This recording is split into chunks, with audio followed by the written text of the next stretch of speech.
ए सरकार किसी करना सब देखुच आम मरुचु कौन कला आलू किलोटा है 60 टका 70 टका चाउल किलो तो है 40 टका 45 टका कौन खाई बचबू धान फान तो करूँ सब तो धोई गला बुड़ीकी रही 8 दिन है बुड़ीकी रही आगुरी सरकार थला नवीन सरकार केन कोन साहाय्य करथिले नवीन सरकार खूब आमको साहाय्य करछि ग्रुप सी करिथला जानछ आम महिला मान को बहुत साहाय्य से करछि जानछ आमे बापा ताको भूली पारिबु रे जानछ से जाता करछि 500 टका भत्ता थला आउ 500 बढ़ेला 1000 टका टका देला ठेला आउ से 1000 से जो हारी गला मते आमको भल लगिला भारी दुख लगिला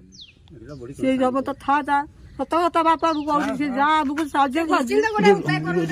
ये भी को सरकार भी कर मन पड़े भी काद बाड़ी कथा तो थाके हाथ हल्लैक कहूँ तुम चिंता कर नहीं बम्ब हूँ मु अच्छी आपण मैंने खुशी तो एमती पुणी से कहते नवीन सरकार को आम भूली पारू ना जिते नुआ सरकार आसब